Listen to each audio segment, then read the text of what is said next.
Bienvenue dans cette revue de presse maghrébine et on l'entame avec le quotidien national Aujourd'hui le Maroc. Ce dernier nous parle de la réunion gouvernementale qui s'est tenue pour combler le vide juridique concernant les appels à la générosité publique et cela après le drame d'Essaouira. Il était en effet question d'examiner le cadre régissant les opérations de ce genre.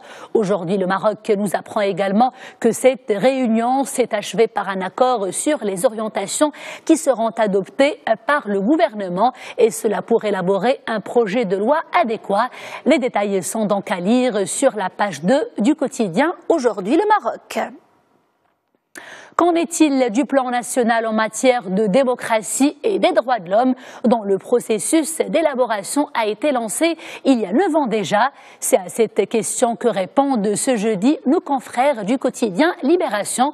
Libé nous apprend que l'actualisation de ce plan sera prête avant le 10 décembre prochain. La version actualisée sera en conformité avec les dispositions de la Constitution marocaine, avec le programme gouvernemental ainsi qu'avec les réformes en cours et les progrès qui ont marqué dernièrement le dossier des droits de l'homme au Maroc. En revanche, souligne le journal, souligne Libération, la société civile dénonce une approche non participative, voire abusive.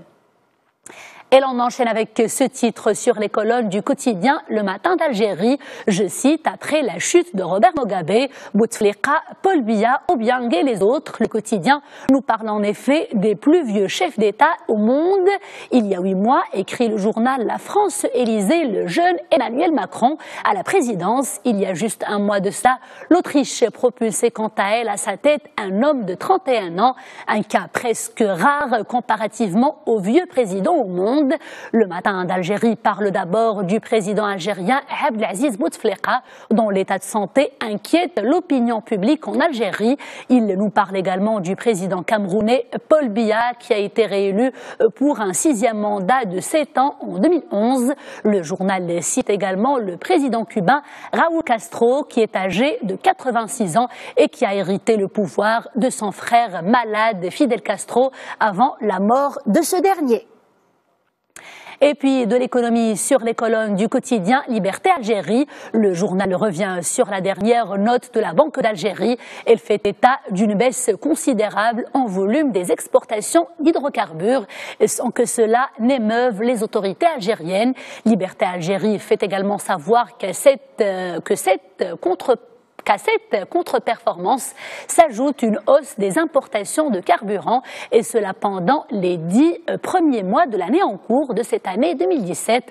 Mais se demande le journal comment expliquer cette dégringolade d'un secteur censé atténuer les effets de la crise financière que connaît actuellement l'Algérie. L'expert qui répond à cette question évoque les changements introduits au sein de la Sonatrach. Il estime que la Sonatrach donnait plus de pétrole à raffiner aux raffineries et qu'elle exportait davantage de brut. Tourisme tunisien de la nécessité à révolutionner. Gros titre ce jeudi sur les colonnes du quotidien L'Économiste maghrébin. Le journal revient sur l'appel lancé récemment par les professionnels du secteur.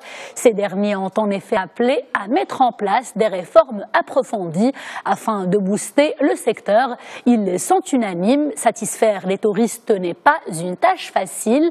Des règles élémentaires s'imposent, notamment des démarches pour garantir une meilleure qualité de service.